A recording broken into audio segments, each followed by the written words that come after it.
Today we're talking about accessibility with Albert Rizzi. He's the founder and CEO of My Blind Spot. It's a nonprofit dedicated to accessibility and disability advocacy. Albert lost his sight in 2006, and now he helps organizations rethink how they design for inclusion, which is so important, especially in our very digital world. Talking to Albert today really opened our eyes to some of the challenges that so many people that require additional accessibility encounter, and things that we don't think about, websites and work and things like that. And he really shined a light on what this looks like from somebody that doesn't have vision. And I think that it was just it's a great conversation. I'm really excited for you guys to take a listen to it. Welcome to Mission Funded, Albert. We're so excited to have you here today. Thank you. Yeah, so we are so excited. Like Steph said, we're so excited to hear your story, what you're doing in the accessibility community. So let's start with your story. Can you take us back to 2006? What happened and how did it lead to My Blind Spot? Every change of the season, I get these wicked sinus infections. My last name is Rizzi, so by that alone, you'll be able to tell that I got a big nose. And it catches everything. So Oh, this year was no different. I went to the doctor complaining about the pressure from, sinus pressure, and he prescribed antibiotics as usual. Come back if it doesn't get better. Um, Yeah.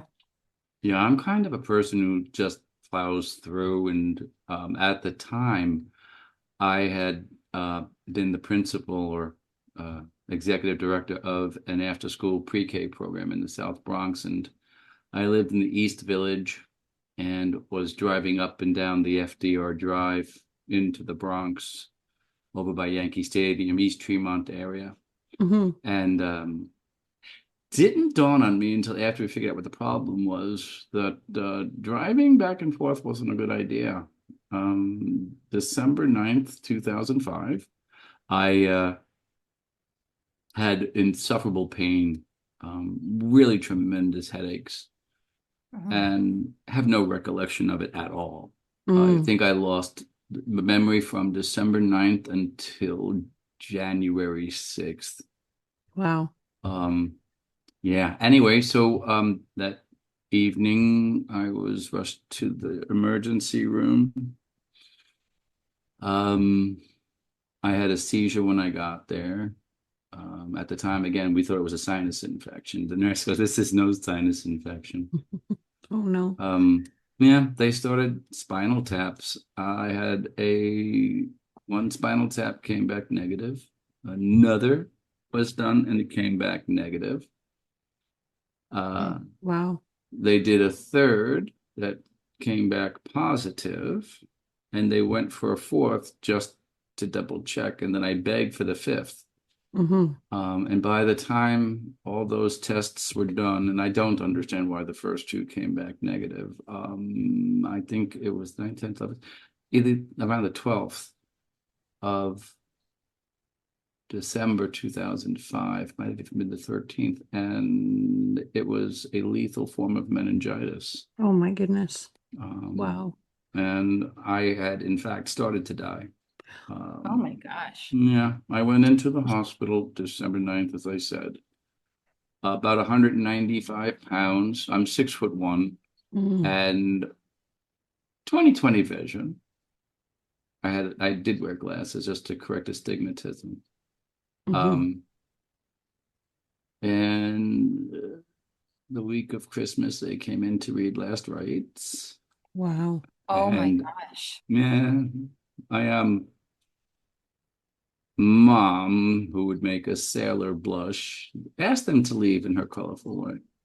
And I wound up waking up on January 6th, 2006, the Epiphany. Wow. And I was totally blind and 121 pounds. Oh my gosh. Yeah, Wow. I had That not That must been have able. been something to wake up to. Well, it was. not what you would have expected. I had been having a good dose of morphine, a good dose of morphine, and a spiritual awakening, Hmm. and a conversation with my higher power. I knew I was going to be blind when I came to. Wow. I was How did you know? given, I was part of my conversations. They were all over the place. I basically had these conversations with um, temptations of you can go do these drugs and that drugs. It was very weird, but I was also it was interesting. I was asked to sign some papers. Again, this is where I'm having a combination of a conversation with my higher power and morphine, which made for Yeah. interesting dialogue. That should be a But podcast. That would oh, be really right? cool. Oh no, no, yeah. I just morphine and I are good friends. Oh, but no, there was one time. Anyway, no time. That I'll tell you later. That was the last time I was in a hospital. But I remember, and I think sometimes in the uh I don't know, I'm the word real world in the current realm, um, Hmm. they were doing things that I was incorporating into or that were part of the conversations I was having. Mm. And at one point, and the nurse, oh, she was, and it's weird because, no, it was not good. Yeah. But she asked me to sign the papers so I could go home. I said, I can't wait to go home and see my family. Hmm. And she slaps on the paper, you're not going to see anybody ever again. Oh And I'm my like, wait, goodness. what? So I, didn't know what that meant. I'm like, no, what do you mean I'm not going home to see my family? Hmm. And they said, no. And at that point, I thought I was signing paperwork to move on to another life and come back as another person. It was weird. What? Wow. Yeah, no, it was, You thought you were already passing over? yeah. Oh, yeah. Oh, Oh and it's Yeah. kind wow. of funny, Steph, that I had been it's weird, and I'm not materialistic, but the thing that I remember watching, I watched my body disintegrate, Mm. and I watched it ashes to ashes, dust to dust. I watched my ring fall off my finger, Oh wow. my watch fall off my wrist, and oddly enough, I watched my wallet disintegrate, and I watched my Platinum American Express card just disappear. Wow. That's really Someone, symbolic. Like, hmm, yeah. Like yeah, very symbolic. and it's funny. I woke up and months later I couldn't pay my mortgage because the computer was not workable. I Hmm. couldn't write all those things. I couldn't tell whether there was a materialistic side or the things that I had used to define who I was prior. The Hmm. way I see now were reminders of it's just stuff. Yeah. Yeah. But it impacted me so much that my goal, my benchmark for being successful again as a blind person was having my American Express card back. Yeah. I don't know why that was a big thing for me. I Yeah. know I worked hard. My parents were kind enough to help me with a small loan to get me over the hump of, learning how to walk upright, learning how to walk as a blind person, learning how to use all that stuff. That took months.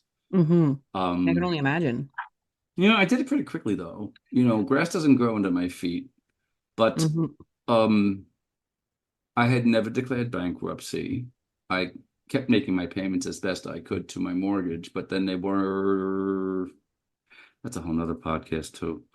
I kept getting these foreclosure notices, and then they started sending them in English, and they sent them in Spanish. Yo hablo español, pero I can't read Yeah. documents. They Right. understood that there was a communication issue, but they refused outright to follow the law and give it to me in electronic format No. and or Wow. Braille. And I had to take them to court and I won three Wow. times. That's what my house is paid off for. Thank you Oh, very wow. much. That's amazing. Yeah, it Albert, was just yeah, that's huge. that's ridiculous though. And now that bank is very accessible. Same thing with a number of other organizations that for some reason, our society thinks people who happen to have a disability and people who are blind don't have means. Hmm. If you go to a lot of foundation websites, and if there are any, I know your listening audience are predominantly philanthropic and Yeah. family foundations. And I beg them, please, to take a look at their websites and make sure that a person with a disability can access the resources that they offer to empower people to rise to the challenge of life and change the world for others. So many nonprofits like the Red Cross were not and have become, but accessible, usable, and functional for people with disabilities. Yeah. Yeah. My nephew, Declan, he was raising money for his Little League team, and every year I'm able to make a donation to that. And this year they must have done something wasn't coded properly, and Uncle Albert couldn't put money in for this year. Hmm. And I get pissed off when that happens, quite honestly. At Yeah. this point in our um, journey in life in 2026, this should not be an issue, but it's some of the best kept secrets, to be honest. Well, yeah, we've got a website and we're trying to make it more accessible. Can you give us some good tips to Like, improve our like as accessibility? The somebody with low vision or no vision, like what is something Yeah. that when you come onto a website, what would be significant and important for you? You would never know as a sighted person. Okay, Hmm. so, and I'm not trying to sound flippant. The fact of the matter is, a properly coded website that interfaces with a screen reader. A screen reader is a tool that people who are, some people are blind, some people have paralysis, mobility issues. It's coding that goes into the back end of your website. A website that is coded properly for usability and functionality to support people with disabilities looks no different. Yeah. And there's really no way that you would be able to, as a sighted person, without a screen reader. And there are two major screen readers out there. One is called JAWS, and I know there's an acronym that stands for, but be darned if I can remember it. But it's made by a company called Freedom Scientific. They were the trendsetters, and they paved the way um, for what's called um, voice to text technology or speech to text technologies. Everything that you read with your eyes gets transcribed into an audio output if the digital platform is coded properly. And Wow. yeah, it's remarkable. I picked the best time to go blind, let me tell you. There's going to be all I got my Meta glasses now. There's Oh. They're self-driving helpful. cars coming out soon. Yeah, that's Um, true. yeah, and I first started sort of I'm going to jump all over the place, but my blind spot was born out of my immediate frustration with being labeled as a person who was disabled, Hmm. as opposed to understanding that to disable something means to cut off its life force, its energy, and you can't disable a person. Yeah. So we use the terminology incorrectly, but what was disabled was the digital world. That was Right. disabled to me because of lack of knowledge, ignorance, and understanding and appreciation for the very Hmm. simple codes that have to go into a platform to make Yeah. them usable and functional. Um, and I'm not sure that your audience is aware, but there's probably 1.5 now, while the war is going on. I would say it's probably approaching 2 billion, but there are about 1.4 to 1.5 billion people in the world that have a disability. Hmm. Um, and that's larger than the population of China. And they have 2.3 billion friends and family. So that is nearly 4 trillion Yeah. people who are a demographic that never get Hmm. looked at. We don't think about using computers or that people with disabilities can use computers or that blind people can do much more than listen to a transistor Hmm. radio, which is an Yeah. antique these days. Um, but uh and together there's about $8 trillion of discretionary spending power. Mm, wow. 4.9 trillion of that rests in the North American continent, Mm, where we also have $300 million of disposable income. Hmm. And we're a market base. I think a lot of people get the warm fuzzies. Oh, let's help the disabled person. Let's help the person with the disability. And they donate money to these charitable organizations that, mhm. in one instance, impact lives. However, then this is my opinion, and I challenge people to dialogue with me on this one. We empower the disability as opposed to the ability. We put the Yeah. money towards something to make their lives easier and manageable rather than giving them the tools to thrive. Yeah. We're more interested in making them comfortable instead of helping Hmm. them grow and, be more independent, is Correct. what It's I like meant. that parable, or that give a man a fish, he eats for the day, teach a man to fish, he eats Exactly. for a lifetime. Yeah. And that goes back to, and this is the thing that I really challenge your listeners to try to appreciate. Um, hmm. I rarely, if ever, am angry about the way I see now. I've never seen more clearly in my entire life. Mm, But I lost access to things. And um, I don't, and the limitations that are specifically thrust upon the blind community are due to two emotions that have been with us since the dawn of time, thousands and thousands of years. I mean, blind mhm. people were not considered worthy of God's love. If there were blind people in the village, they were thrown out of the village. I mean, even with the Vikings and the baby was born disabled, they left it out in the elements because it was never going to survive. Yeah. Um, and this has just been a human condition that we have not Hmm. really risen above. And yet we think we're better, and we're not. Let's face it. Have you seen what's going on in the world today? Yeah. It's Um, scary. but you know, I really spent time reflecting on my characteristic of being blind. Hmm. And I don't know if you had done this before, but I know some of your listeners have. I know my thought, can you do it with your eyes closed? Doing Mm, something yeah. with my eyes closed showed that I mastered the task, Yes. Yes. right? Yeah. And then when we try to remember someone, our eyes naturally close for a second, and I go, oh, her name was Stephanie. Hmm. And then when we want to believe in our higher power or the powers of the universe or Mother Nature, Hmm. we have to do so with blind faith. We can't Yeah. see those things. We just have to accept blindly they exist. And then we want to find that one person, whether it's a spouse, our soulmate, a friend that we can trust through thick or thin. That's blind trust. Yeah. Hmm. And then when the proverbial shit hits the fan, we go to court. Yeah. What is Lady Justice wearing?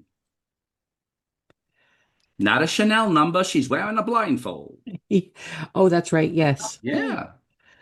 Yes, And most people absolutely. like, oh, well, she's wearing a dress. I'm like, okay, I was going to say a and robe. a Me too. robe, Me a too. dress, a toga. Yeah, Yeah. but nobody remembers it's a blindfold. Seeing Oh. is not believing. Hmm. Believing is seeing. You can't see the truth. You can Yeah. smell it, you can feel it, you can taste it, you can hear it, but our eyesight skews the truth so many ways to Sunday. Just like that saying says, you can't judge a book by its cover. I have to Hmm. read the book all the time now. And I meet some interesting books in my life, more Yeah. opportunities to talk to people than ever before. And this is where I realized that theoretically, philosophically, spiritually, we want to be able to thrive with our eyes closed. Yes. And that's why I feel good about the way I see. Hmm. It's yeah, And you really are go ahead. like I watched your TED Talk. So for anybody that is listening to this podcast and want to hear more from you, I would suggest going and watching your TED Talk on YouTube. But I watched that YouTube and I thought that it was fantastic. And one thing that I really liked that you had said was everybody in the room is temporarily abled. I don't Yes. know if you remember saying that, but Yes. I thought that was so great Yeah. because a disability can affect every single person at any point in their life, right? And No. I Yep. think that when we are, I guess the best word is ignorant to the fact that we think that we're going to be full body able all the rest of our life. I think that's ignorant. And I Right. think that with what you're doing, bringing bringing this to everybody's attention, hey, Mm-hmm. you need to have a reader so that people can read your website, listen to your website. Mhm. Having Right. these things is so important because as a seeing person, we don't see that. Do you know what I'm saying? Right. Like we don't Well, that's kind see. of funny is that this empowers me. No. What you see, your fear takes over. Being Yeah. blind is the third most fearful thing in the world that people have next to dying of AIDS or cancer or some other thing. Yeah. Um, and it freaks people out. But if you ever go to a movie theater and there's a fire, lights are out, you want a blind person who's able to get you out of there. Absolutely. Um, no, but and that's the thing. I feel very strongly about a calling of sorts that I had to become blind so I could help others see better, Hmm. see That's a what's good way to look at possible. it. Sorry, I Steph? That's a really inspiring way to look at it. You, Yeah. you know, I figured I was, oh my God, if you saw the TED Talk, when I Hmm. first found out that I was going to be blind the rest of my life. Well, let's go back to that. When I first woke up out of my drug-induced morphine spiritual haze, my mother was rubbing my arm, saying it's going to be okay. I said, but Mom, I'm blind. No, but it's okay. We're not sure if it's going to be permanent. I'm like, Mom, I'm blind. Very Hmm. calm, very cool, very collected. And I was more disturbed by the fact of how my body looked. Shallow woman, that man that I am. Uh, and now I don't say this lightly, and I don't want anybody to think I'm disrespectful, but remembering the pictures in social studies books from when I was in elementary school about the Holocaust, Mm. Yeah. that's how much weight I had lost. And it was just so a couple of days, like I said, woke up on the 6th, on the 11th of January. It took me that many days to be able to hold food down because I was not able to Wow. eat. Oh my God, my mother would bring me home, make home baked and home cooked. I threw it up all the time. Oh my goodness. And then I don't know what happened. I was like, Dad, can you get me a McDonald's cheeseburger? And my mother goes, I want to smack you so hard right now. My poor father, I told him, go out the door, make a right, because I knew where I was, the hospital and everything. Yeah. Hmm. It was St. Luke's Roosevelt. And I'm like, around the corner on 57th Street is a McDonald's. Mm. My father must have made a left instead of a right or did something. Next thing I know, he's down on 42nd Street getting a burger, comes back an hour late. I'm like, what the hell happened? But took a bite and it went down so sweet and so wonderfully that I was able to, sit with the hospital staff and tell them what I wanted for lunch the next day. Mm. And I was looking forward to having a chicken Caesar salad. Oh yeah.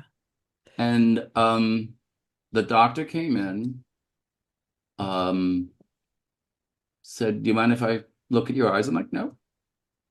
Flashes this light. Okay. Goes to leave. And she goes, I'll talk to your doctor. I was like, wait, aren't you a doctor? Hmm. Yes, but I'm not your I'm like, no, no. You're my doctor. I am paying your bill. I am the patient. What's the diagnosis? Hmm. Chances are you could get your eyesight back with scientific advancement or a miracle. That's probably about 8 to 10%, 90% chance to be blind the rest of your life. I'm like, Wow. okay, thank you. Wow. So That must have it, been hard that to hear. well, I swallowed that bitter pill and kept it quiet. I mean, and I don't think that's the healthy thing to do. It was really ripped me apart inside, but I never really um dealt with it until lunchtime. Mm. This How come? Like, what happened at lunchtime?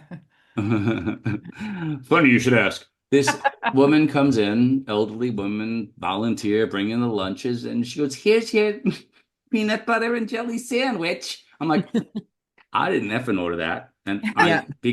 I became vulgar. Mm-hmm. I tossed the peanut butter on the floor. And that was my tipping point. Yeah. And just as I was berating this older woman, my father comes in. My mother was behind him, and I believe he had somebody else, other people were there. I think it might have been my nieces and nephews, I forget. And he's, "What's going on here?" I said, "She's trying to," I turned to him and I started cursing at him, which I never did. Mm-hmm. Now that I think about it, my mother had no problem doing that because she taught us how to do that. That's her fault. Yeah. But I digress. He said, "Everybody out of this room. I got to talk to my son." And he goes, "I don't know who you think you're talking to, but I'm still your father. It sucks to Mm-hmm. be you right now. If your mother and I could trade places, we would, but I didn't raise a quitter. So get your head out of your ass and be the Yeah. best blind person you ever could be. Those are the only That's choices. You don't have a choice." mm-hmm. And that I miss him. He died 3 years ago. Oh, I'm so sorry to Um, hear that. but the fatherly advice was just tough love. Suck it up, buttercup. Mm-hmm. And that's really punch a pillow, do whatever you got to do, but your mother's not coming in here because, and anybody who knows me and knows my family, we were not religious. My parents just hated everything like formalized like that. Mm-hmm. And I'm very spiritual. I look at all faiths and I appreciate all of them and take what I need and leave the rest. Yeah. But my mother and father were actually praying to God for help. Wow. Um, and I could have been blind and deaf and paralyzed. Hmm? Mm-hmm. I could have died, and I didn't. So, I felt it was important. He had said to me very clearly, "You're a principal and a teacher. You want 100% from your students and your nieces and your nephews. Now you got to show them what it looks like." Yeah. Wow. How do you not answer that with, "Okay, you're right"? Can you Yeah. tell us a little bit about, like, as a newly blind person, when you were just experiencing like this world in this new reality, what was that like for you? Mm, it was marvelously scary. Mm. I remember I got home, it was late in the day. Um, you know, I had these two Cocker Spaniels, Eleanor and Franklin. I Oh. had not seen them for 2 months and they were freaking out, knocked me over on the floor, Oh licking my my God. face. Like, we don't, "Where did you go? We didn't know where you went, blah, blah, blah. Nobody told us." Yeah. Um, and that was just remarkable. And my neighbors came to say hi. But the next morning, I wanted to go have French toast. I don't know why. I like French toast, but it's just a lot of mess.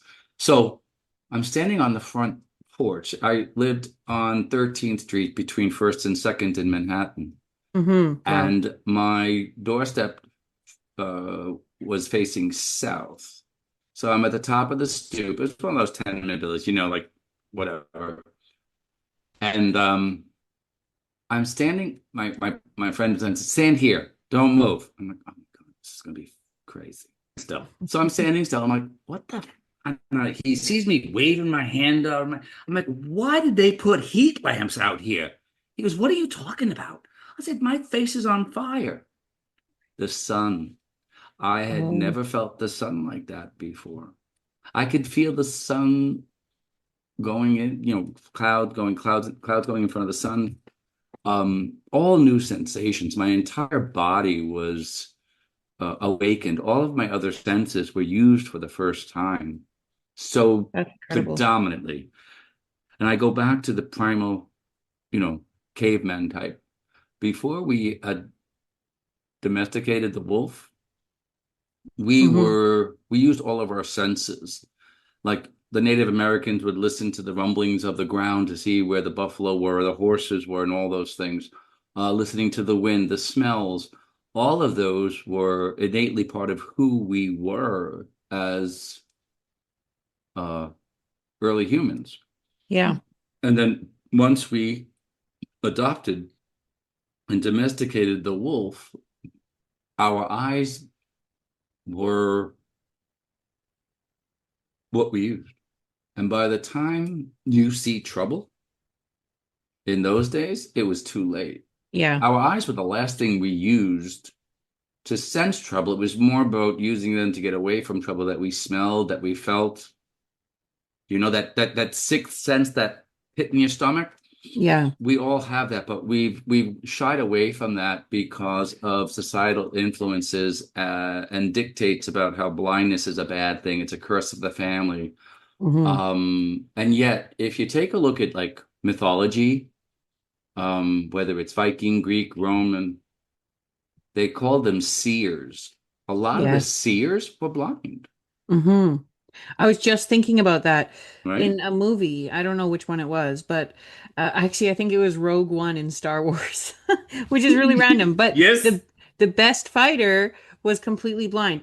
I Hmm. do have a quick question, and it just kind of came to my mind. Do you find that your intuition, like what you feel inside, do you find that and maybe this is a ridiculous question. Nope. Do you Go. find that Nobody's your ridiculous. intuition is higher and you trust your intuition more now that you're blind? If that Yes. question makes sense. Yes. Now it's kind of funny because again, that's our sixth sense. Hmm. That's our nonverbal communication. And if I forget to bring it up, sight, vision without sight. But Hmm. um, I believe, and I know this to be true from sociology classes and psychology, we all wear a mask, or we all have these personal boundaries that we set. Our body Yeah. language will tell people, don't come past this point. Hmm. Mhm. Um, I find more often than not, I can see that somebody is upset about something. I can tell by the tone of their voice they've got something on their mind. Like Well, I yeah. have just been recovering from some surgery and I have a Hmm. physical therapist coming in and he called one day and I'm like, Vinny, what's wrong? He said, what are you Hmm. talking about? I said, your voice sounds like you got a lot on your mind. And he goes, oh yeah, well, my mother fell and I'm living with her. And I'm like, and it's like, and then when I was in the hospital one time, the nurse who was always coming in bubbly and everything, I said, what's wrong? And Hmm. she said nothing. She brushed it off, but then she comes back maybe 3 hours later. She says, how did you know something was wrong? You just, Yeah. I just have a sense and I can feel that better. And again, that's going back to trusting my other senses instead of my eyesight. Hmm. And I think So it, that's a really important thing to lean into because, while somebody might be smiling and like as a seeing person, like we can see, oh, well, they're smiling, they're fine. And we kind of take that at mm-hmm, face value. Whereas you're listening mm-hmm. for those small cues, those small tonal differences that, your Yep. first impression is often sight, right? So I think that's a really Yes. big thing. Like, I think that's a really interesting Yep. thing of that. That's really cool. Mhm. But it's also really cool when I had one of the nicest afternoons yesterday with this young woman who works with me, Gabriella, and we went to lunch with her two children. One's 4.5, the other one's 2.5. You know, Hmm. that's brave enough in its own self, just going out with kids that young. But Yeah. her oldest son's name is Ronan, Hmm. and he called me Mr. Albert. Mr. Albert, you know, I have a song I'd like to sing for you. And then he Oh. sings, You're a grand old flag. And he did that with gusto. He reminded me of the piano. Is it the Piano Man? No. What's that TV show? We got trouble right here in River City. I'm the P and Sandra T that stands for pool. Oh my God, I forget. The Music Man. Oh my God, no, it wasn't Piano Oh Man. yeah. Piano Man is Billy Joel. Anyway, it was a play called the Music Man. And back in the 50s and the 60s, the actors on stage were exuberant. They were overly expressive because that's Hmm. what you did. You were larger than life. And I heard this kid's facial expressions and he was waving that flag in his mind, and it was so beautiful. And then I Oh, crawl into a little quiet, yeah, right. And That's then I really crawl into a sweet. little quiet place and cry because I can't see it. I yeah. have my moments, there's good days and bad. I miss people watching and I miss driving. Yeah. God, I miss driving. That's how I got the name for my blind spot because my father would Oh, always remind me to watch your blind spot. And I'm like, that's your side of the car, Dad. And that's here, huh? that's really amazing. Yeah. And then it was my blind spot, the clear view to diversity. And clear view is one word, Hmm. because we have the Clearview Expressway here in New York. So, but then Can you people tell us? thought, Oh, sorry? sorry, go ahead. Sorry, go ahead. I thought I heard a question. Um, yeah. And then my friends who were worried about that's a spelling error. I'm like, no, it really isn't. But Yeah. I acquiesced and we got rid of that. And then it was my blind spot. The clear, no, we did, I forget what we did, access equals ability or something. Hmm. But that's one of the things we've come to appreciate too is access to the right tools promotes ability and restores infinite possibilities in people's lives. And that's a universal truth. Absolutely. 100%. Do you think And that, yeah, go ahead. no, I'm good. Do I think Oh, what? I was just gonna ask, do you think that there's a gap between what organizations might think is accessible and what works in practice? Like kind of like what Steph and I were saying, we're revamping our website. We're trying to make it more accessible for everybody. Um, but at the end of the day, like we're like so what works in practice? What is things Yeah. that people might think is accessible but maybe isn't? Well,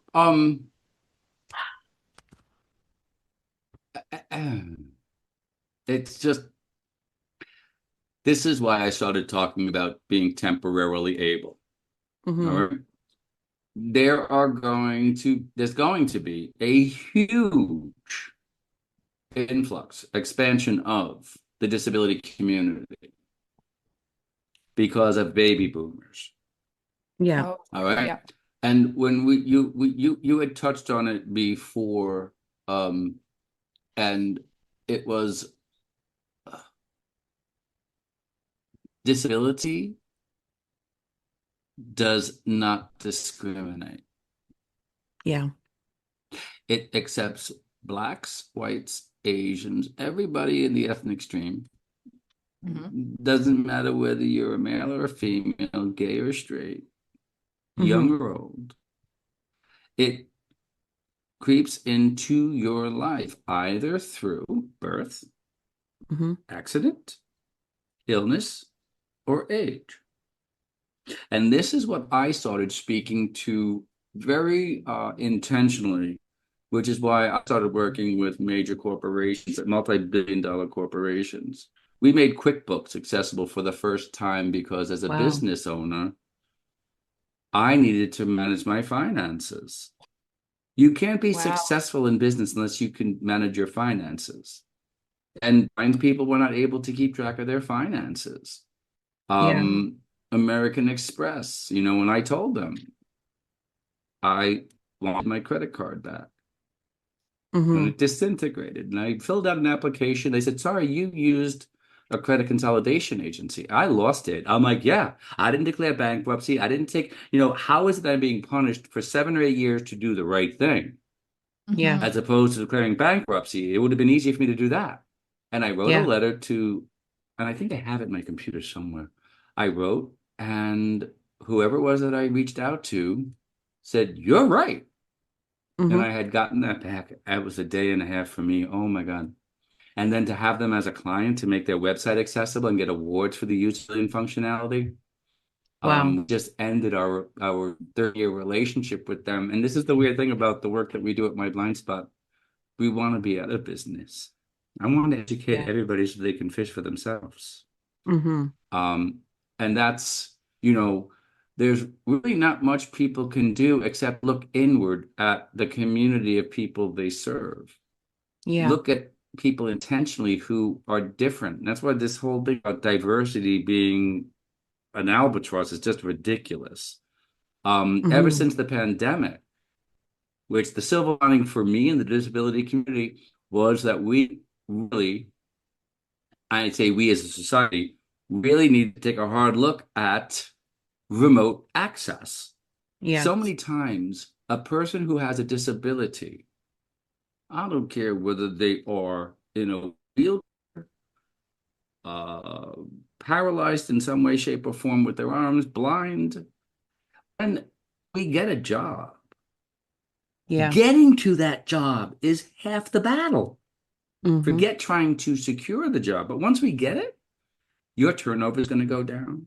Yeah. Your productivity is going to go up. Your morale is going to go up because all of a sudden people are going to say, "Oh, I have an aunt who's in a wheelchair. Oh, my grandmother lost her eyesight." Or, "Oh, you know, we embrace and love our family and friends who happen to have disability when we're behind closed doors, but the minute we walk out into public, for some reason, we see them as complete the thought. Yeah. You don't see groups of people with disabilities in our general public in our general public forums. I don't remember seeing that many in college. I don't remember seeing any in the workforce. Hmm. You know, I happened to see a significant number of blind people in the city where I lived because I was living across from an apartment building that was for blind people, and that's where the blind services, vision services for the blind and visually impaired, did their work, and that's where I got my mobility training. Hmm. Um, and you don't want to be a person in a wheelchair and live in New York City or some cities because it's just not It's not accessible. accessible, you Yeah. know? Mhm. Yeah. Yeah. And Wow. then when we take a look at the 1973 Rehab Act, when we started doing that and they wanted to have curb cuts and everything, you started to look at, wow, okay, it's no longer just for people in wheelchairs. It's for men and women with carriages. It's for delivery people. It's for elderly people. You know, Yeah. all of these improvements became a universal solution Hmm. that helped people of all abilities live better and live more intentionally. Yeah. Same thing with captioning.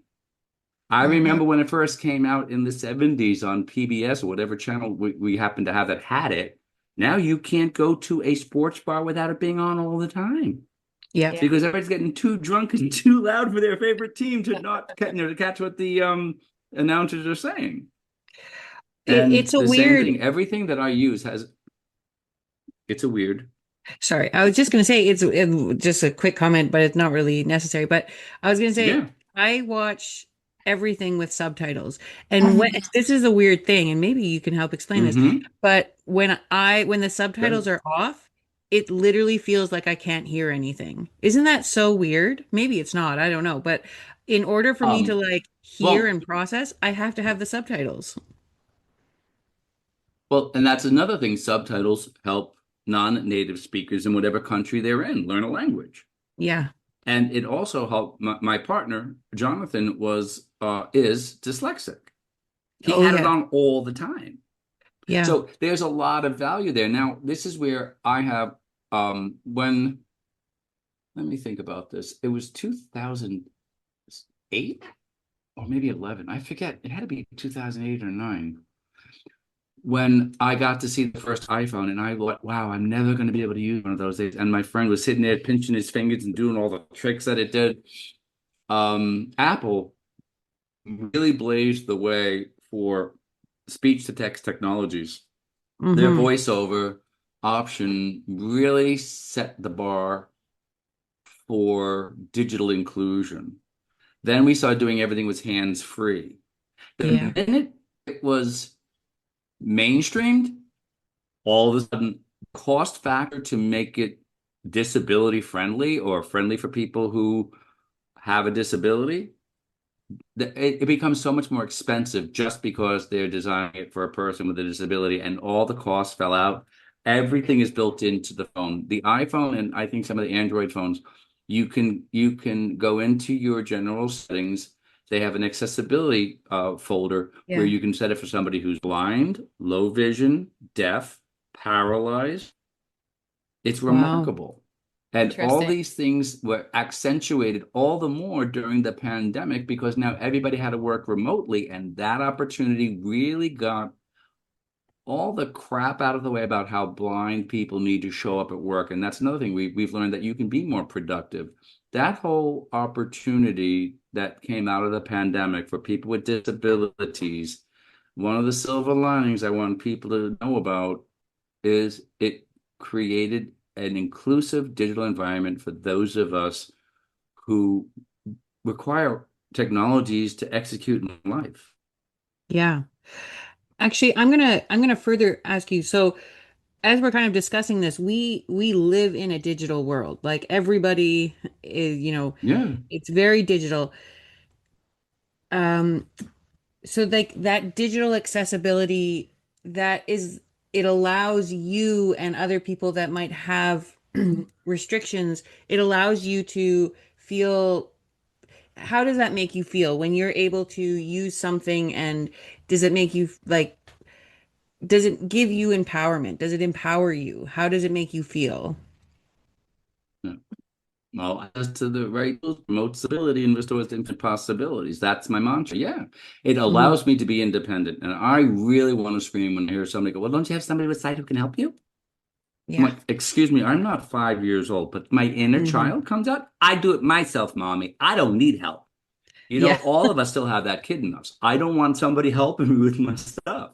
Yeah. Um, but the feeling, I don't, I notice the feeling when it doesn't work and I get pissed. Today I was in the car with Gabrielle and I was, I forget, oh, I was trying to sign a document. And Mhm. DocuSign's very accessible. Love that platform. But for some It's reason, the state of fantastic. New York doesn't want to use it. Okay, why? Don't know. And then I was signing a document to take over some credit card processing thing. Long story short, the CI has been sending these documents. Every time I sign a document, it comes back wrong. So I have to remind them, send it this way. At some Hmm. point, it becomes there's ignorance, which is lack of knowledge, and then there's intentional ignorance, which is just stupid. You don't want to do Yeah. the right thing. But Yeah. she watched me do this and set this thing right and get everything going with DocuSign and put in my signature and then send it out finally and send out the email saying it's all done. And she's like, I just don't know how you do it. I just how you do it.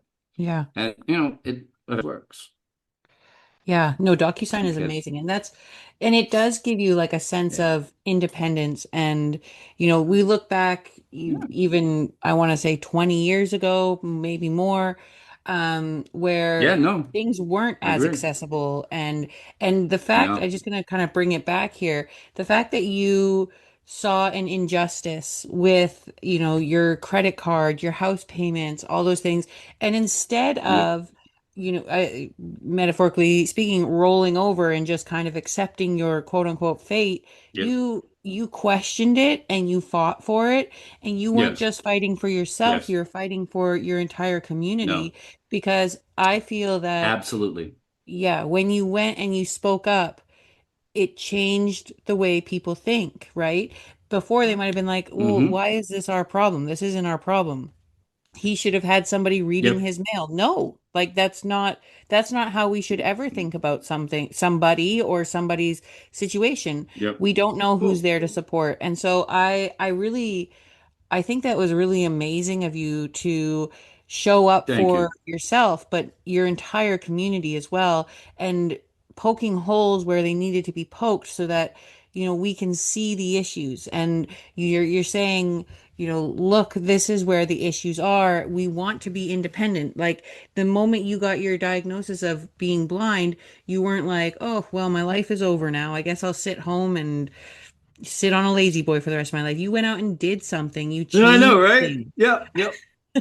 And I think Well, that's a really, that that's, no, oh my God. yeah, go Good. ahead. No, no, you touch on so many different things right there. Um, God, I remember being so upset at the hospital because they wouldn't let me get out of bed. The doctor came and and I honestly, this was again like 3 or 4 days after I had come out of the haze. I got rid of the walker, went to a cane, then walking all in days. And the guy, Dr. Reed, um, was blown away by the progress I was making and personally reached out to the Lighthouse Guild in New York City and put me in touch with the right people. And the rest of it was easy. I got in touch with. Yeah. That's another thing too. I challenge any of the families out there who have eye doctors in their network, optometrists, ophthalmologists. I don't care what kind of eye doctor you are. You really need to make your websites usable, accessible in order to prepare your patients for the day, which is inevitably coming for 90% of us, that they may lose their eye or their eyesight may gradually worsen. They would Hmm. be best served being introduced to tools like magnifiers so they don't stress their weakest muscle, but accentuate it and use it in a smarter way. Or if they Hmm. have glaucoma, cataracts, or some other eye disease like retina detachments, Yeah. introduce them to speech tech technologies. It's Yeah. all just there to ease us into that transition rather than making it a brick wall we hit and then what do we do? Hmm. But Are a lot of you were also websites talking not about accessible? Sorry. you Google it right now. You're going to be what's the guy's name on Rogan's show? I forget what his name Joe is. Rogan. Jimmy, I think. Just do the search.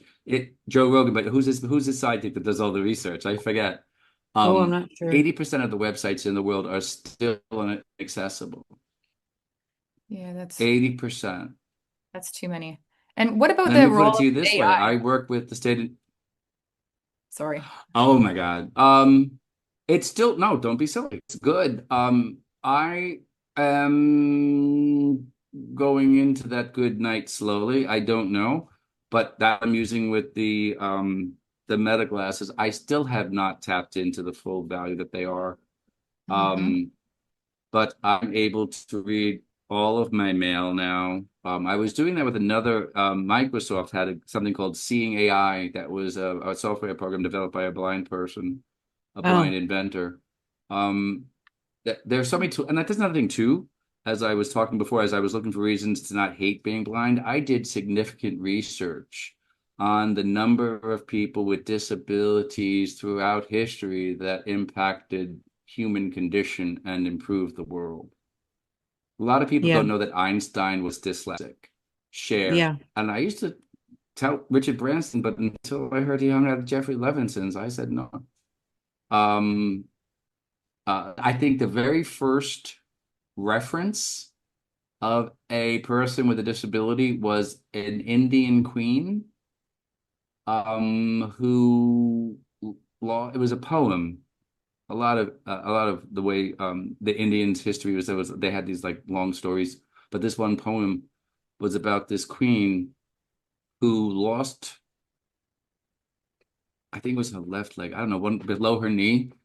Hmm. She was a badass. She just stuck a rod in her leg and got back on her horse and drove into Oh my battle. goodness. And then Wow. yeah, and they, no, it's just there's, I had them memorized. There's so many people like you just, Franklin Delano Roosevelt, Hmm.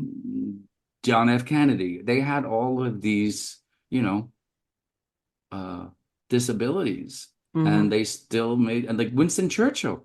Winston Churchill was deeply depressed, suicidal. He would not go near a train platform or a balcony, and his two daughters committed suicide. Oh, wow. Um, so when I take a look at people with disabilities, I look at the broad spectrum of ability, and that's what separated my blind from our sister organizations that were for profit. Yeah. We looked at the universal solutions, and if you could make it work for somebody with their eyes closed, you've Hmm. solved 90% of the accessibility and usability issues. That's another Yeah. distinction I want people to understand about usability and functionality. If something is usable and functional, it's accessible by default.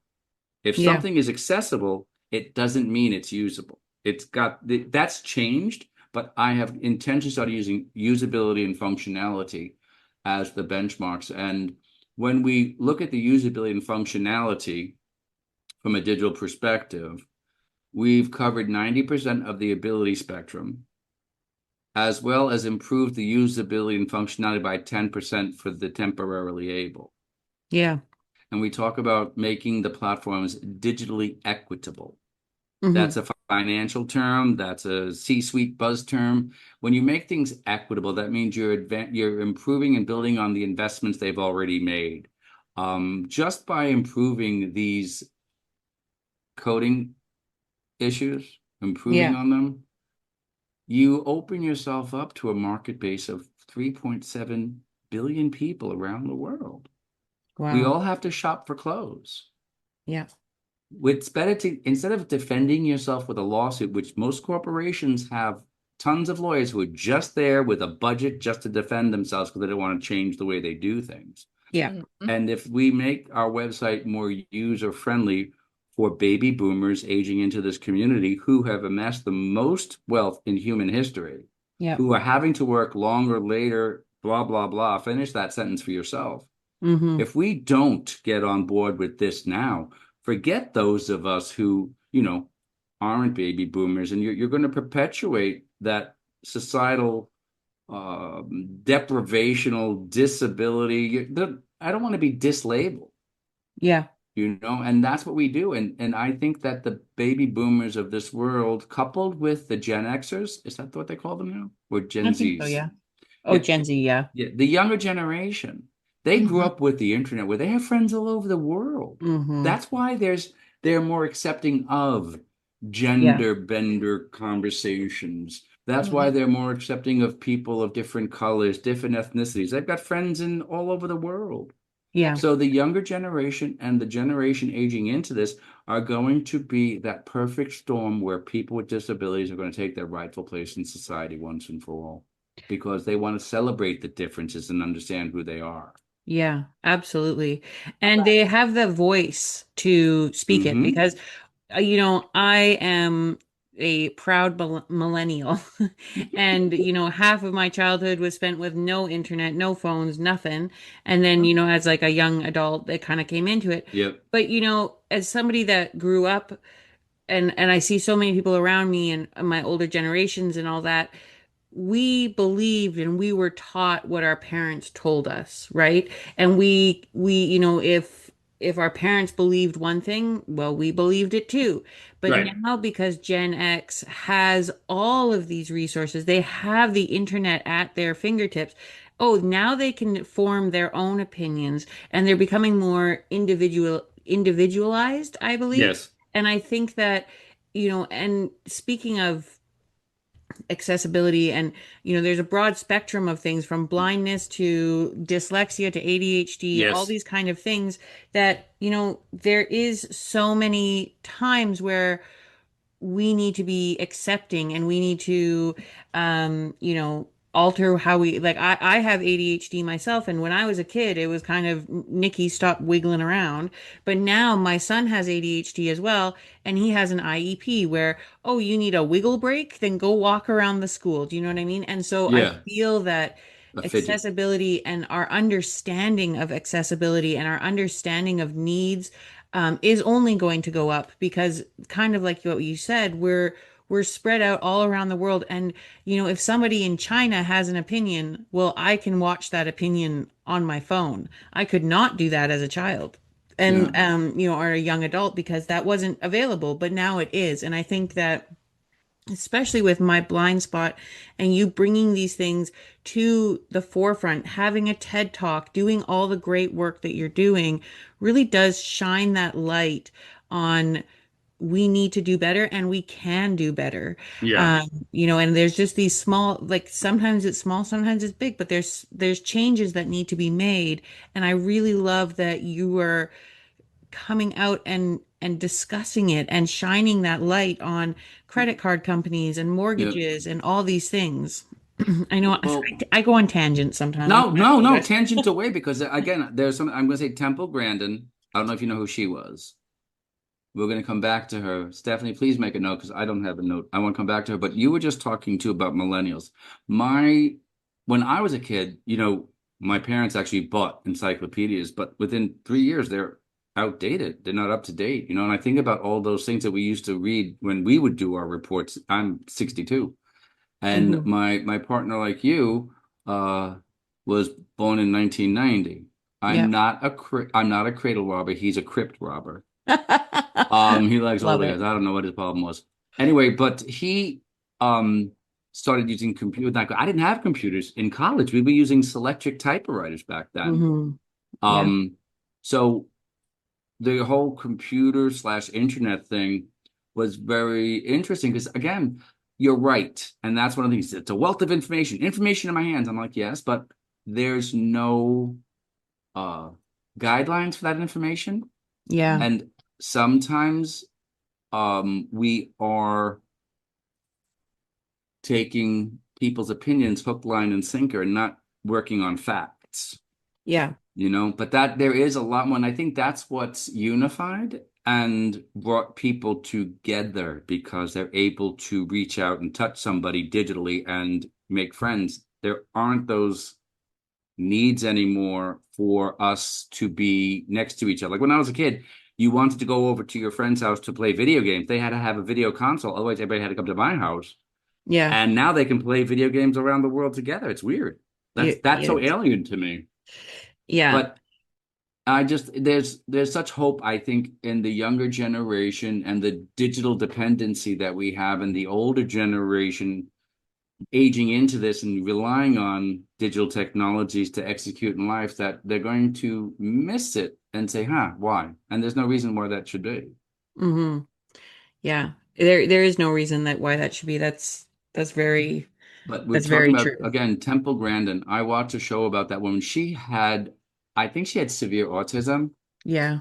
She was And the lady, this is going to sound yes, really go bad, but the ahead. cow lady, right? No, yes, yes, yes, yes. She impacted animal husbandry so that way animals were humanely led to slaughter.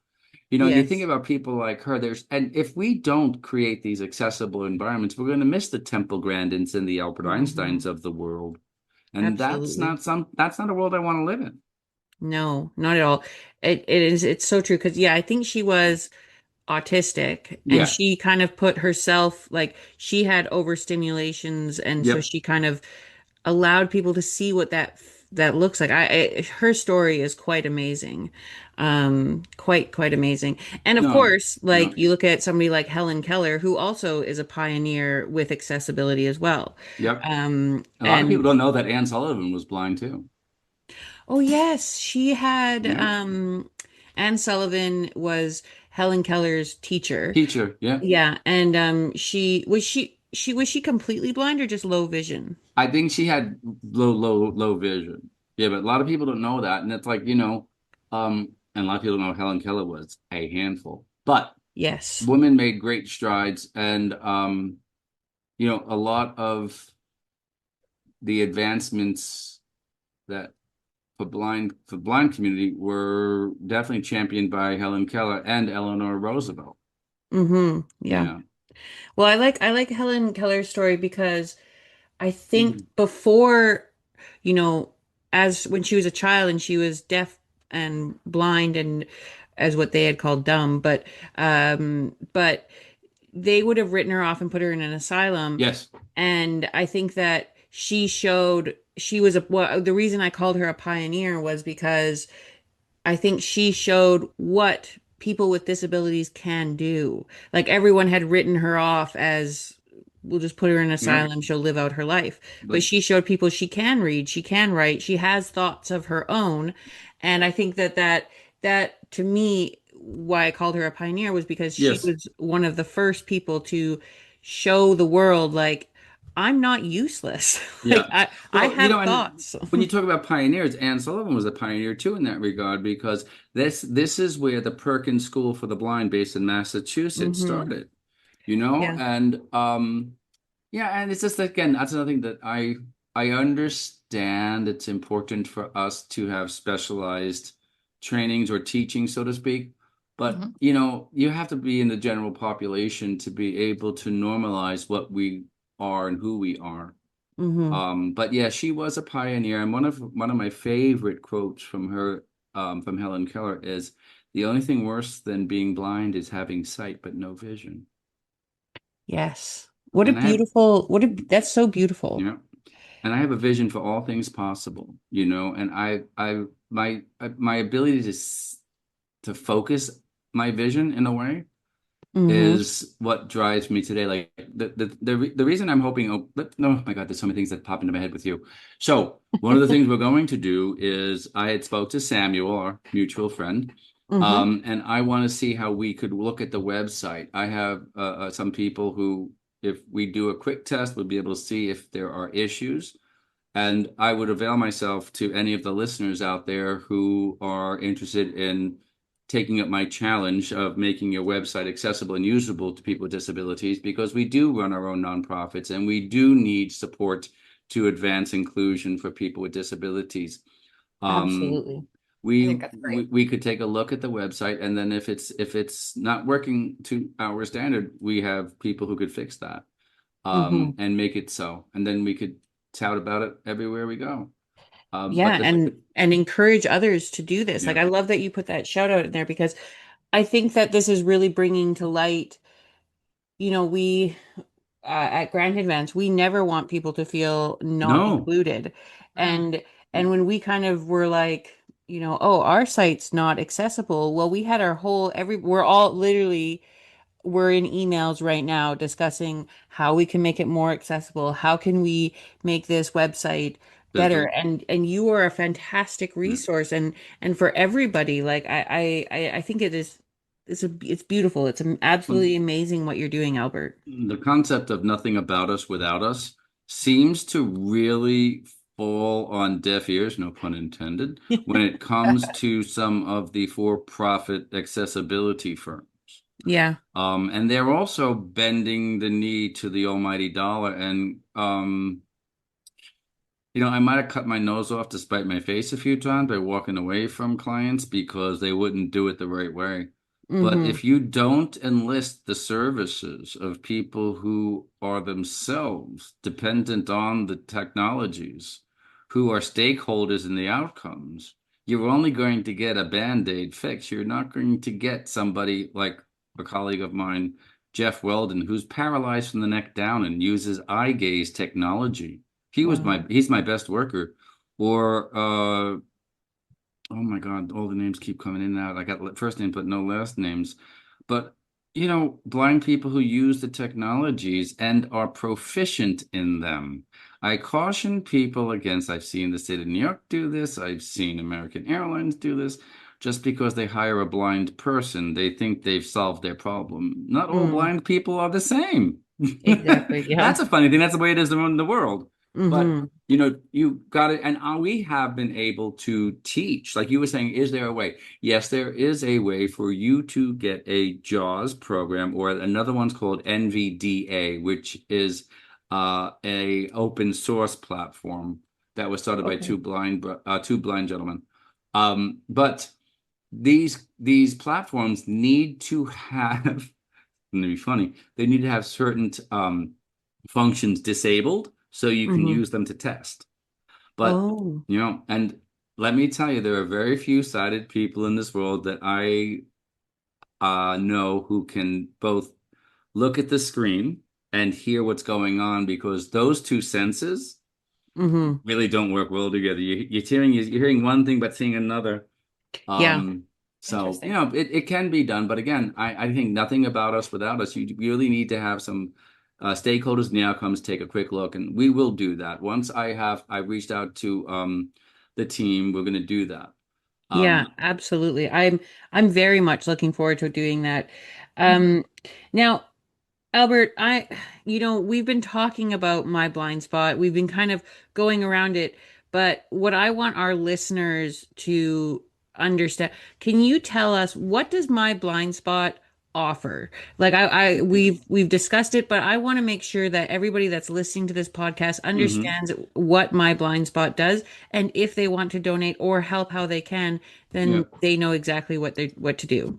Well, first, if anybody has any questions, they can write to me at albert@myblindspot.org. Hmm. And visit our website, myblindspot.org. But initially, my blind spot was born out of my frustration with technologies. And I had to learn more about, what the issues were. Now, I Hmm. am not by any means an engineer or a programmer or a coder. I know nothing about that. Mm. But I know how to pull together a team of people who know how to fix the problems. Yeah. I think it was Andrew Carnegie who said that's a sign of a successful person. I Mm. focus on doing what I do, and I have other successful people around me who know what they do, and I leave my brain to do the other things. I Yeah. don't, I guess, and that was that saying that I heard was a jack of all trades, a master of none is Mm. better than a master of one. That's how that whole thing finishes, I found out. Yeah. And I it actually didn't know resonates. that's how that finished either. Yeah, that Yeah. resonates with me very deeply.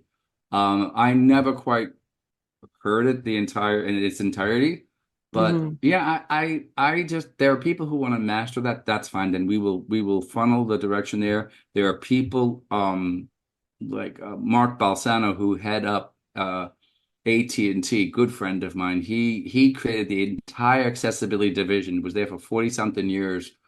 Wow. He knows how to create divisions at the C-suite level. And then we have people who know how to talk to IT and engineers.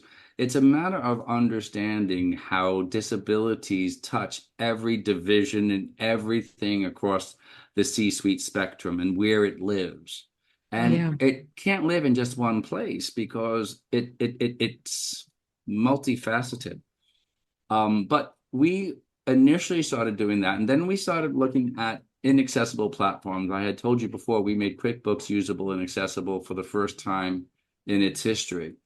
That's And amazing. then we started looking at, okay, I have to travel. Then we started talking to JetBlue and American Airlines. Hmm. And that came out of a situation where I was removed from a flight incorrectly, and 40 people got off in protest. And Oh, we got, wow. if you take a look at it was US Airways. It wasn't about me being disrespected as much as it was about humanity coming together to right a wrong. 40 people got off the plane that day after the flight attendant pitched a fit because she wasn't Wow. doing her job. And all 40 of us took a bus home because they wouldn't get on the plane without me. Oh, that's amazing. That's a Uh, beautiful story. yeah, it really was. And I was on Sean Hannity, much to my mother's chagrin. Mm. And was in the newspapers. I Anderson Cooper said my name on Hmm. TV. Oh, It was wow. just, it was unbelievable, What was the unbelievable. mix-up on the airplane? Like, why did they kick you off? Okay, long story short, it's going to get longer now. So I got on a plane, and normally I'm the first one on the plane. However, the tarmac this time, something we had to go out to the tarmac to get on the plane. And they put us on a bus. So everybody ran off the bus, and I'm like, oh, my seat will be there when I get there. Hmm. Thinking, which normally happens is they give me the choice. Well, sometimes it's not a choice. They think it's required, but the choice of sitting in the front, which I like to do because then I can control the dog better. Hmm. Well, everything had happened. They said, "Oh, your seat's in the back," and I'm like, "All right." So I'm in the back. It was a 40-seat plane. In the back of these planes, they have a bench, like a bench that goes from one side of the plane to the other. And I was in the middle seat that was in the aisle, so I Hmm. had no seat in front of me. Now, normally, when a person who happens to be blind with his service animal flies or her service animal, Mhm. we get into our seat. We make sure the dog is not in the aisle, and Hmm. if they can fit under the seat, we put their butts under the seat and we wait for takeoff and landing, whatever. Mhm. Well, I didn't have a seat this time, and the flight goes, "You're gonna have to stow the dog under a seat." I'm like, "Hey, lady, this is a living, breathing thing. We don't stow an animal." Yeah. But okay, flying terms, whatever. I said, "I don't have a seat." She says, "Well, I don't know. We can't take off until you do that." And then this nice lady next to me, um, the names will come to me, said he can use my seat. She also happened to be a yoga instructor, so she sat, cross-legged on the seat. And like, that's real estate she's given up for me. Mm, So, half hour goes by, my dog kind of sneaks out, puts his head on my foot. We're still on the tarmac. mm. Now, this happened 3 times and we hadn't left. It was about an hour and 15 minutes. Wow.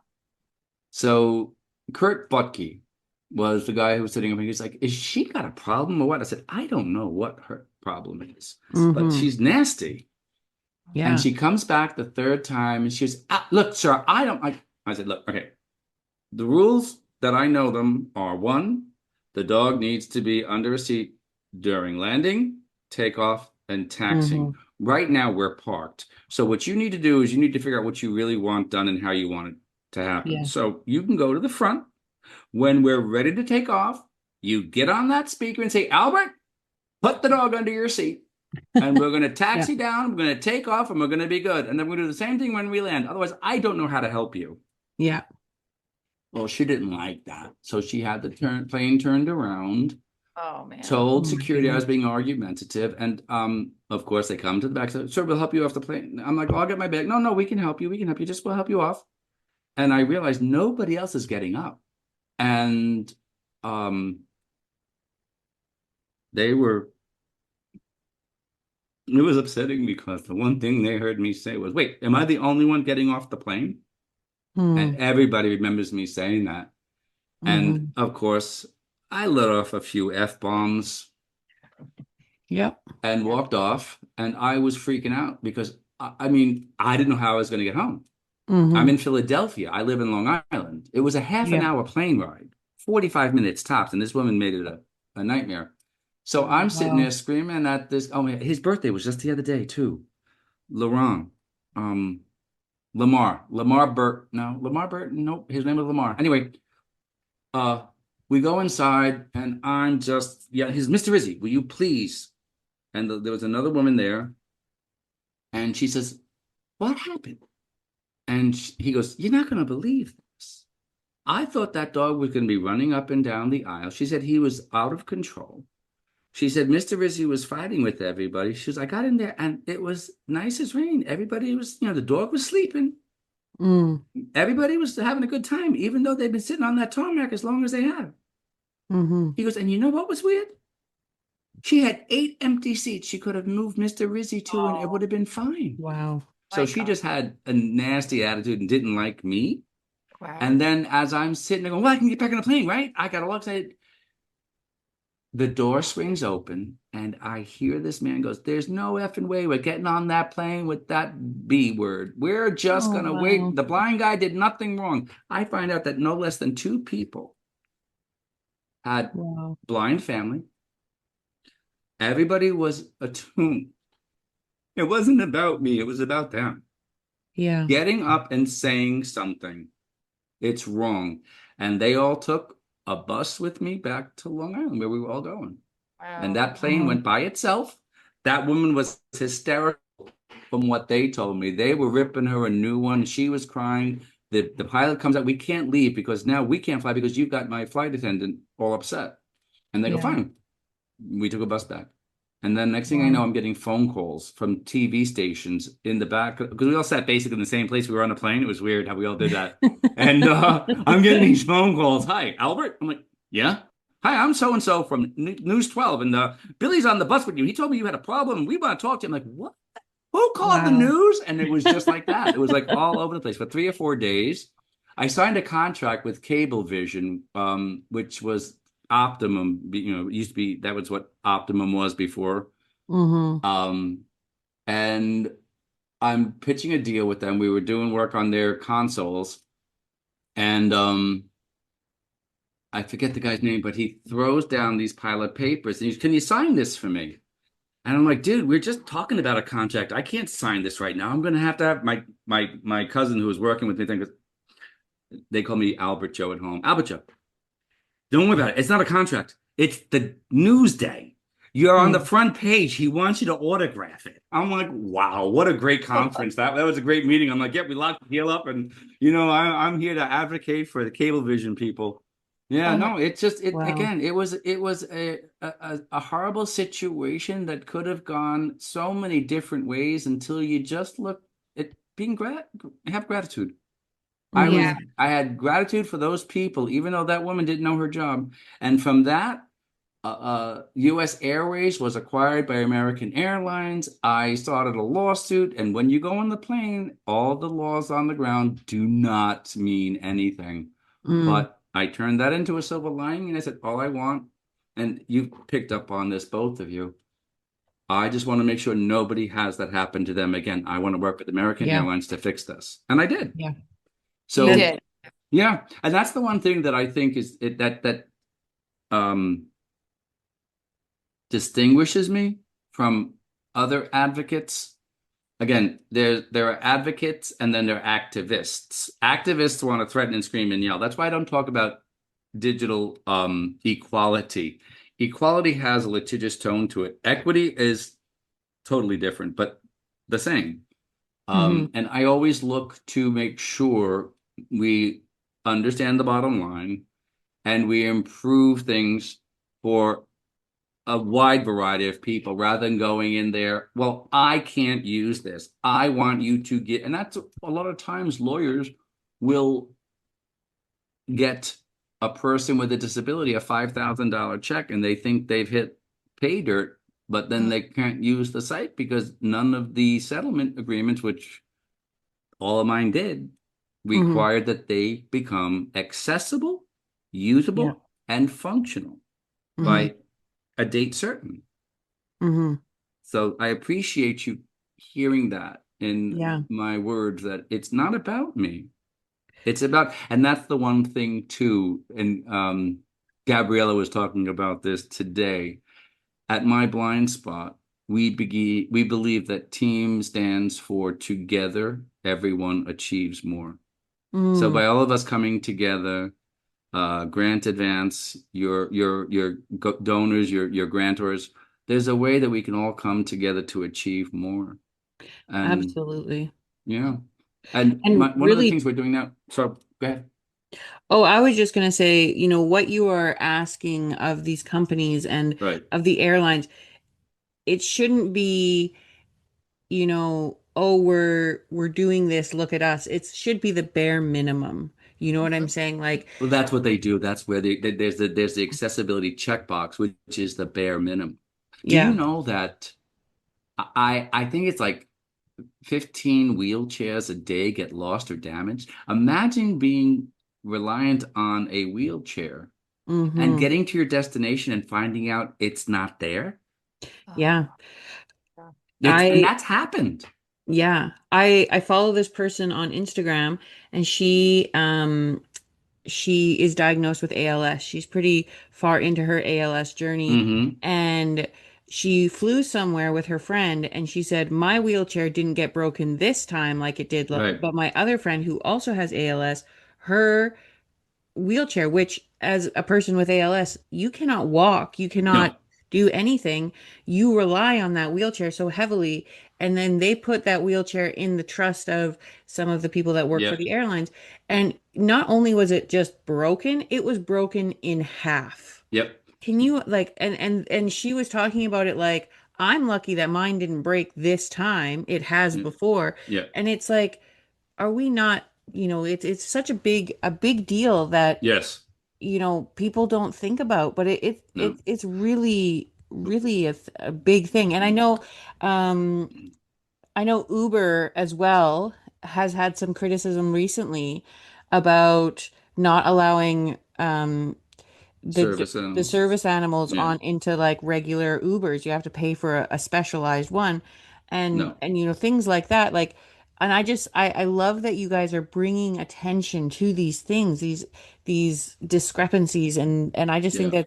it's really important, and it's amazing that we have these digital voices that Yes. we have these podcasts, we have TED Talks, we have all of these tools now that we're able to say, hey, this isn't right, But it's a Yeah. matter of normalizing it. We don't want to normalize the racism of being disabled or the prejudice, but hmm um we want to be seen. And Yeah. that's one of the things too. You're talking about a wheelchair. I guarantee you 90% of your listeners don't realize that some of these wheelchairs cost thousands of dollars because Yeah. they are automatic and they use joysticks to move around. They have batteries. These are not just, little pieces of metal that get, the ones you take out of the hospital. Yeah. Some of these are thousands of dollars and they're not, the airport doesn't fix them, doesn't reimburse these people. Yeah. And with the service animals, um, I worked with Airlines for America, the trade association with for all of the airlines in America, to speak about distinguishing, and this is something we had to do that had to be done in Congress to redefine what is or is not a service animal. People are coming Hmm. on with snakes, ferrets, all this stuff. Yeah. Um, and I am sorry. If somebody tells you, oh, my dog is a legitimate service animal, I got the stuff online. No, they're lying to you. And they've complicated it for us, which is why it makes it Yeah. difficult. And a lot of times, and now the only service animals that are acceptable are dogs. And the Hmm. other consideration, believe it or not, are miniature horses because they're just as loyal as dogs are. They're just as human driven as dogs are. They are just as smart as dogs are. And they live for 20 some odd years. Wow. I didn't know that many horses were being used for that. That's amazing. I think there's three references to dogs in the Quran. And one of the dogs, the story I always tell about the dog is how there were a bunch of men who ran into a cave. I'm simplifying this, and I know if anybody who knows the Quran backwards and forwards can call me and correct me on the story because it's been a while, but I do have it on my computer. Long story short, these guys went into the cave. There was an earthquake. Cave got covered up. They had a dog with them, and the dog was given Allah gave the dog a voice, and the dog said, I will sit here and bark if anybody disturbs the rocks. These Hmm. guys fell asleep for, I don't know, however long it is, whatever. And then rocks started to move, the dog barked, and Islam was saved forever. Wow. There's two other stories, but I started telling them that the dog is in God's service. The minute I was able to have a dialogue as opposed to being rushed off, they opened their eyes and goes, oh, that's a whole different conversation. I Yeah. wish people who were not Muslim would understand the dog is a service dog. The dog is in God's service. The dog is in my service. It's not a pet. It's Yeah. not something, and I'm sorry that people have allergies. Unless your allergies is considered a disability, put on a Hmm. mask, take a Claritin, and get me to my destination. But Exactly. yeah, but I it think it's happens, something. prejudice is prejudice. You can only grow from it and educate people on it. And I had that happen to me one time. Oh my God, all these things that did happen to me, and I forget about them. I was in New York City. It was on the corner of 23rd and 6th, trying to hail a cab. This guy drove away over my foot, door wide open. This woman goes, what did he just do? She runs over to the cab, starts chastising him, writes down his information, hands me. She was a judge for the Taxi and Limousine Commission, told me what to Oh do, my brought goodness. him in, and he starts lying. I wasn't even there. I wasn't even there. And then she goes, I was the judge that you spoke to. You're lying, and now you're fined Wow. $550. Wow. But a lot Wow. of people with disabilities don't think their voices matter. I'm not trying to be, I don't know. I don't want to be disrespectful to those that do, but I think it's true across our society. A lot of times we don't realize how to use our voices and our resources properly to right or wrong rather than thinking, oh, well, it's not going to make a difference anyway. Hmm. Yes. Yeah. Yes. The first journey of every challenge you need to overcome starts with one step. Yeah. Yeah. I think people don't think about it until it actually happens to them, though, until they're actually faced with that reality. Hmm. They tend Yep. to just not think about Yeah. it. And Absolutely. that's where I again, thinking about it and looking at the changes that need to happen, I, as a nonprofit, a boutique nonprofit, really have a hard time competing with the larger for-profits, and have now, again, going back to my teaching roots, because I have two master's degrees in education, and then I lost Mm. my. I said, "Oh, you can't teach kids." I'm like, what? I just That, didn't know how to fight that fight, so I chose my battles and moved on. But one of the things I'm hoping to do through Grant Advance is find funding Mm, to create a contingent of business owners. Hmm. yeah. Again, that teaching fish thing. Yeah. There is a program that's been around since 1932 that was actually successfully implemented in Canada Wow. and was brought to the States in the early 30s and signed into law in the 40s with, I think it was 43, with Franklin Delano Roosevelt, and it's called the Randolph-Shepard Act. And it sets aside newsstands, cantinas, now cafeterias, vending businesses for people who are blind if they're operated on federally owned or state-owned properties. Mm, They were very largely managed by blind people a few decades ago, but the technologies have advanced and it's left the blind people in the dust. yeah. Wow. I just took over a location at the IRS and another one at the Department of Motor Vehicles in the Hauppauge, all in New York. Mhm. And I'm hoping to bring my business management skills and my take no prisoners attitude and train young future leaders in the blind community, as well as people transitioning into the blind community through no choice of their own, on Hmm. how to run their own businesses and how to be successful at managing these businesses. So we can move away from being taxing dependent on public assistance programs that are limping along on hospice and instead become independent taxpayers. That'll be Yep. an economic boom. That'll be good for our mental health and well-being, our sense Hmm. of value, and our purpose in the community. Giving them That's work, yeah, for sure. that's 100%. that's Yeah. absolutely amazing, Albert.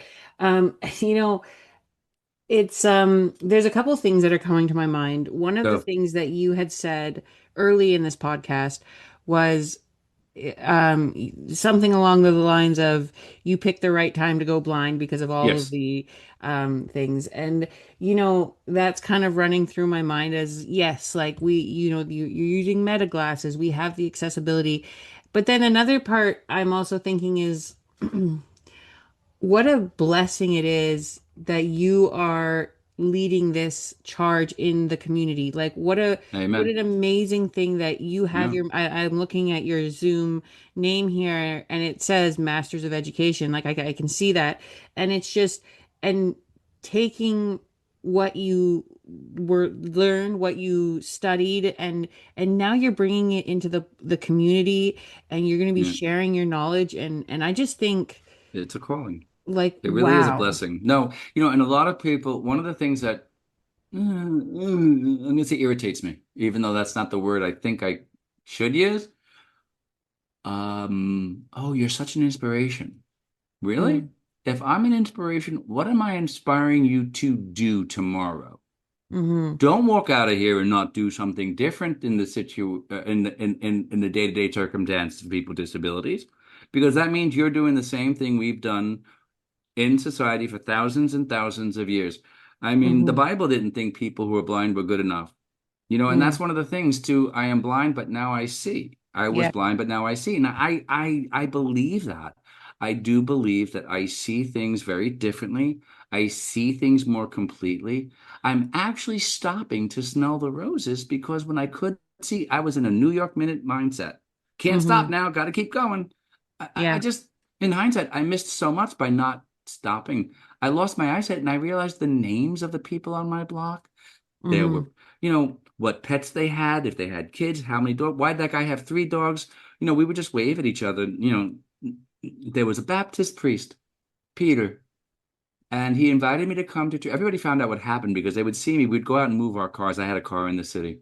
Mm, And I took the dog to church with him. And we're sitting, my first dog's name was Doxology. And yeah.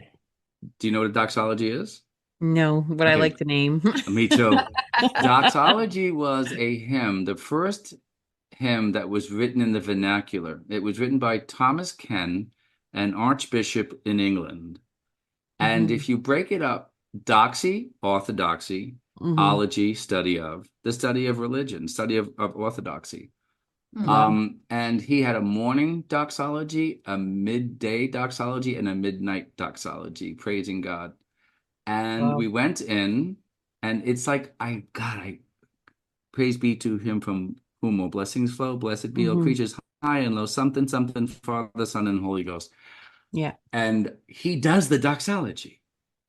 Don't Hmm. even know that he real because I was calling the dog Doxy. At that point, I had not really done all my research on the name, but it Hmm. it, it means a beginning or a praise to God. And it was his beginning as a guide dog and my beginning as a blind person, very apropos. And when Wow. the pastor spoke the doxology, Doxy hopped up on my shoulder, right paw, left paw, and then barked 3 times and licked my face. And Peter goes, yes, even the dog knows when to say amen. It was Aw. just so chilling and so inspiring that I knew I was in the right place and I was looking at things the right way and that my vision for possibilities was going to come. And, I made my peace. I could have died. Mm. And I believe I was given that choice to die or come back as a person who was blind. When I came back as a blind person, I never saw my family again. Remember I Hmm. told you that? Yeah. Yep. I just didn't know what that meant. I really thought I was being reincarnated Yeah. as another person, but I see things, but I see it very differently than most. Yeah. Yeah. And quite honestly, it you see things differently, but so much more than a lot of people. Kind of like when you stop to smell the roses, you learn people's names, Mm. you learn people's voices, Yes. and your your ability to tell stories. And like I'm sitting here and we've been chatting for an hour and a half, and like I could listen to you for another hour and a half. Like you have so many gifts, including advocation Mm. and standing up for accessibility rights and standing up for yourself and Mm. um, That you comes know, from my breeding. My parents and even my grandparents. My grandparents were very. They were poor. mm, I don't. But my grandmother and my grandfather and my godmother, my father's sister, they did this all together. 65 children. wow. My grandparents fostered back in the day. And that's why I became a kindergarten teacher. And my parents did this. They didn't foster, but they did something called the Fresh Air Fund, where we brought city kids in to Mm. Long Island. And my parents were basically parents to a ton of people. Yeah. My friends that I grew up with, their father had brain cancer. My cousins, my cousins, their mother and one mother died, and their father and mother had issues, with addictions and things. So I learned from a very early age.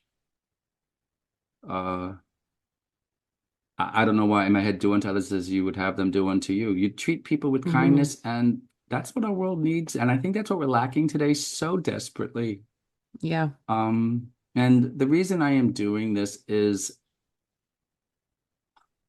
I really want to leave the world better than I found it. And I don't want somebody who loses their eyesight unexpectedly to feel what I felt. I don't want young future leaders to be calling their disability offices and wondering why the federal government is sending them a letter saying if you don't go to school and you admit you're permanently disabled, we'll wipe away your student debt instead Hmm. of giving them the ability and the support and the resources to find gainful employment. Yeah. Right. This happened at Hofstra University. Hmm. So it's just a matter of us adjusting our perspective and looking at the possibilities that exist, understanding we're temporarily able, understanding having a disability does not transcend race, gender, orientation, Hmm. or religion or age. Yeah. And when we start looking at it that way, I think we'll have a more inclusive, understanding world. That is not to say that people who have multiple challenges or have multiple disabilities and who need day-to-day care shouldn't get it. Hmm. But that doesn't mean all of us should be put into that box and that cookie cutter concept of like the symbol for people with disabilities is the wheelchair. They're Yeah. changing that now. That's why if you take a look at my website, I have symbols of different abilities. Hmm. And I don't say disabilities. I don't like to diss my ability, Yeah. because you Yeah. dissing me, bro. What's up with that? I love that. But I'm really looking forward to this new venture or this new chapter. One of the things I've traveled all over the country too, speaking to, they're called the Blind Entrepreneurs Program. Hmm. Very little is done to empower them to become business owners. And Yeah. that's because no, I don't know about you, but when I was in high school, I worked at a delicatessen. My Hmm. brothers and everybody else in our neighborhood worked at Burger King. So you got to learn about work ethic. You got to be exposed to corporate responsibility. You got Yeah. to be taught time management. A lot of times that escapes and is not offered to our youth with disabilities.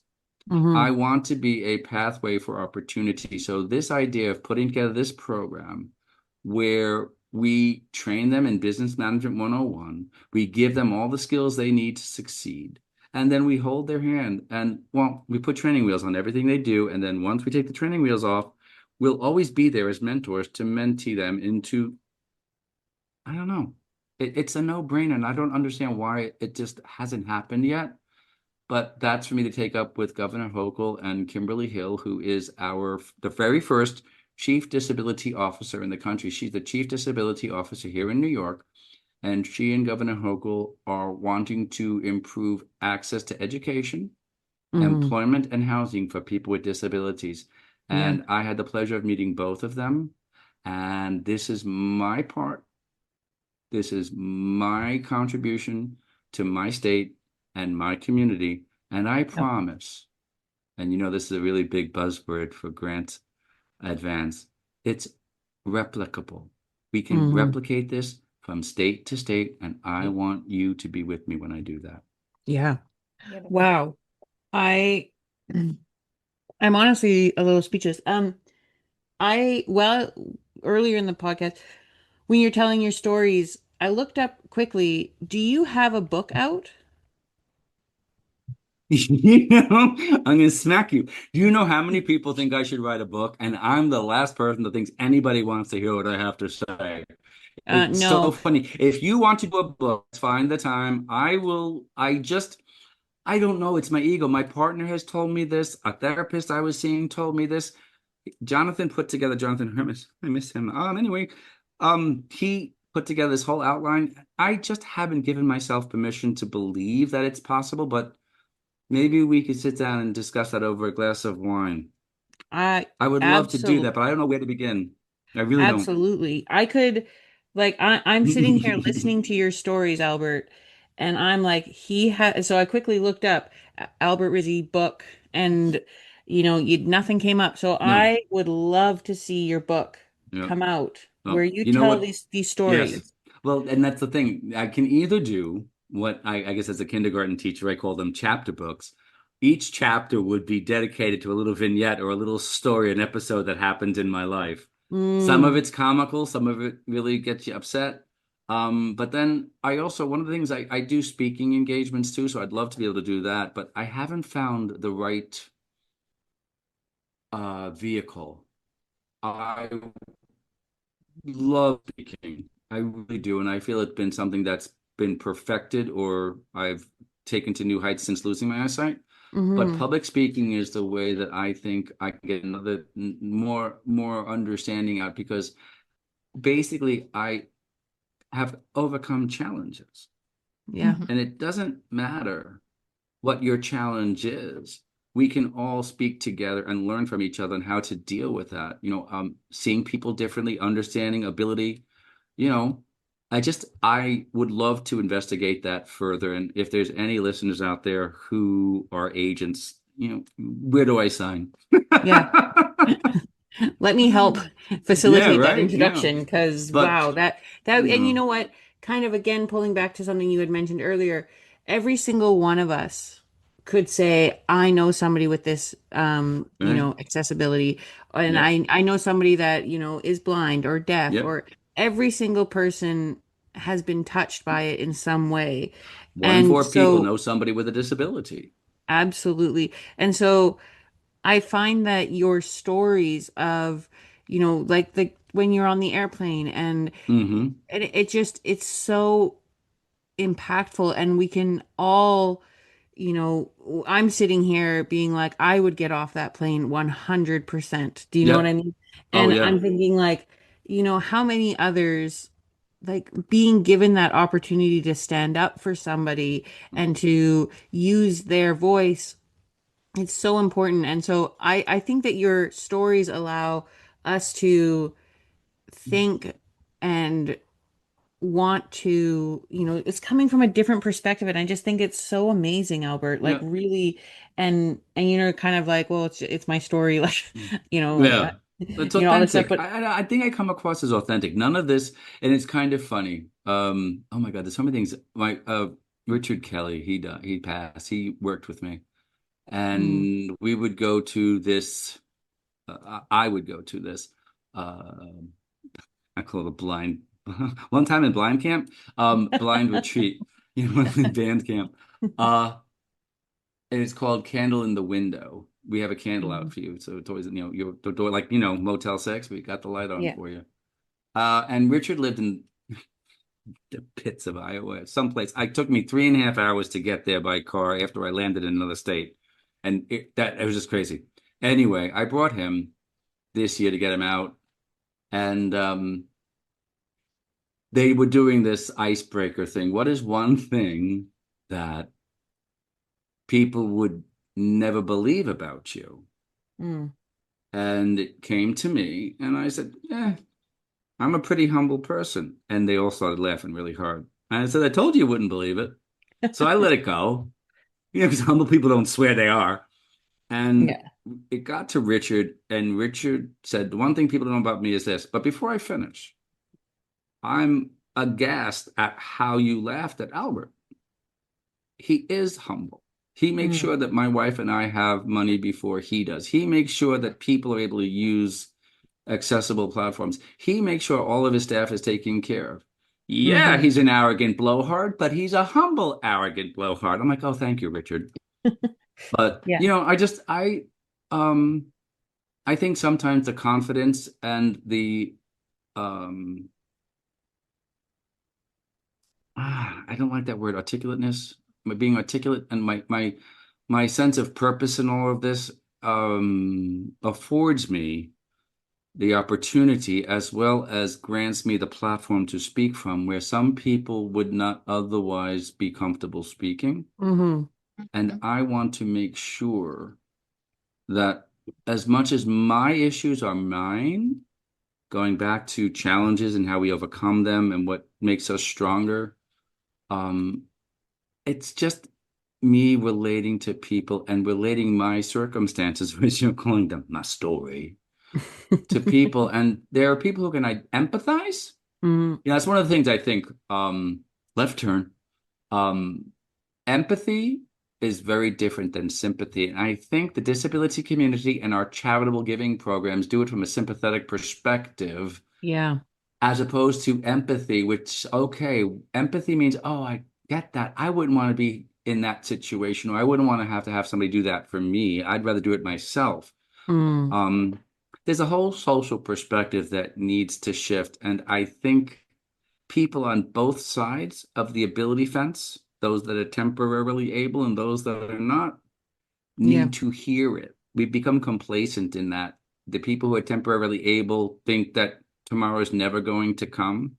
Hmm. It's like right now, my friend Mike Thornhill, his grandmother, who's 82, I think, is has is blind, legally Hmm. blind, and is not comfortable with that transition. But now Mike's dealing with his health issues. It happens, we need to prepare for that. And I think the more we understand how people with disabilities roll through life, or how we see or how we hear things, um, it'll prepare those of you who are temporarily able and learn, while it might be uncomfortable and it might be scary, I consider it more like being trepidatious. It's Mm. exciting and scary at the same time.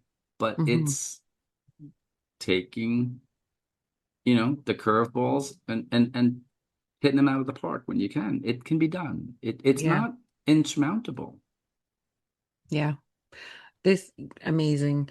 No, you're absolutely right. And I I know that I am going to be leaving this podcast with so much gratitude for you and your Thank you. what you're bringing to your community and all across all platforms. Like But you this see, there's a lesson there. That's in my educational moment. It's about and I'd like you to feel gratitude about what I'm bringing to our community. We yes, share it. yes. We all walk through it. Yes, absolutely. You're 100% right. Yeah. Well, And and I think it's exactly that, an educational moment. And I just think yeah. that's just really amazing. Like I'm feeling very grateful for this conversation, Albert. Yes, same, Albert. And thank you for making our world more accessible for Mm. everybody. Well, am I'm just answering the calling. Thank you for hearing me today, and thank you for allowing me to join you. And as I like to say at the end of my list, peace and to be continued. Yes. I love that how you sign off on your emails. All Mhm. right, Albert, we are going to end this, but we just really want to thank you so much for joining us and sharing your stories and your passions and what My Blind Spot is and what it means to you and everything. You really helped us understand how the world feels for people with disabilities and how important accessibility is, especially in our digital world. So, again, thank you so, so much for taking the time My today. pleasure. And I'm really looking forward to connecting with you further. Yes, this And is the beginning. This is not the end. Oh, I 100% believe that. And if I'm in New York, I'm giving you a call as well, and we're gonna sit down Cocktails and on chat me. even more. Let's take All a road right. trip, Nikki. Let's There you take a go. road Road trip. I hear it, trip. Steph. Well, You know ladies, what? thank you so much. It was an honor and a privilege to be with you today. Yeah, and I just am looking forward to learning more about Grant Advance, what they do, the people you work with, and the work that they do to make our world a better place. Mm, yes. So yes, I'm very excited. I'm going to touch base with Samuel as soon as we're done with this and say, what are we doing? Let's go. Mm. Let's work with Albert even more. So I appreciate it, Albert, and Thank you. we will chat very soon. Very All right. soon. You have a blessed day. Bye-bye. You as Thank you, well. Albert. Talk Bye-bye. soon.